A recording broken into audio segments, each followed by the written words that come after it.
Hi everyone, welcome to Ananda Vilas life style. இன்றைக்கி நான் சொரக்காய் பஜ்ஜி தாங்க செய்ய போகிறேன். 5 மினிட்ஸில் செஞ்சிடலாம். எப்படி செய்கிறதுன்னு பார்க்கலாம் வாங்க. அதுக்கு முதல்ல நம்ம ஒரு ஆஃப் சொரக்காய் எடுத்துக்கலாம். அது கொஞ்சம் திக்காகவும் இல்லாத தின்னாகவும் இல்லாத கட் பண்ணிக்கோங்க.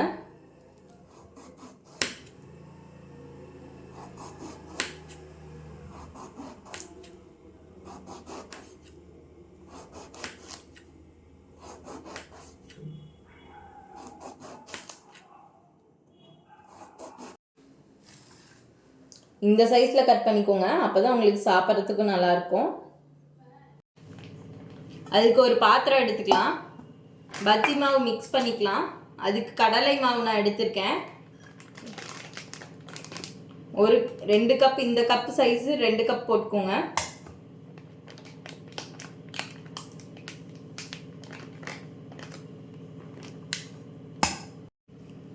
ரெண்டு கப் கடலை மாவு நான் எடுத்திருக்கேங்க.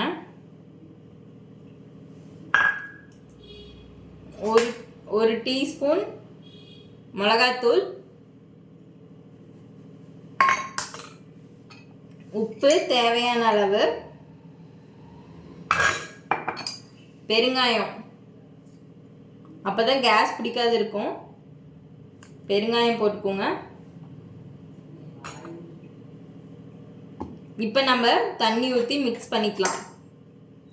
தண்ணி பார்த்து ஊற்றணும். பஜ்ஜிக்கு தண்ணி கம்மியாக ஊற்றுனீங்கன்னா தான் மாவு கொஞ்சம் கெட்டியாக இருந்ததா பஜ்ஜி நல்லா வரும்.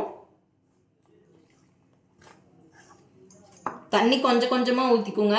கொஞ்சம் கொஞ்சமாக ஊற்றி மிக்ஸ் பண்ணிக்கோங்க.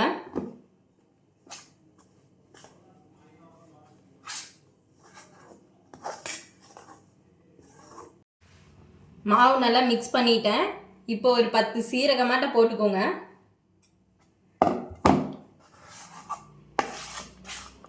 மாவு இந்த கன்சிஸ்டன்சியில் தாங்க இருக்கணும்.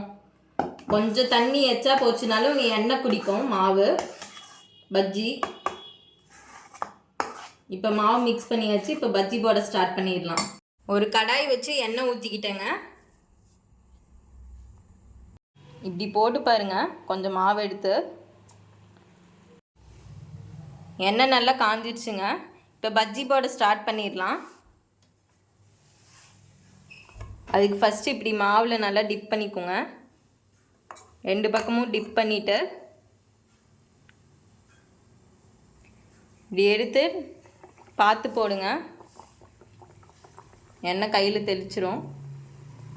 பிகினர்ஸ் கூட ஈஸியாக போடலாங்க.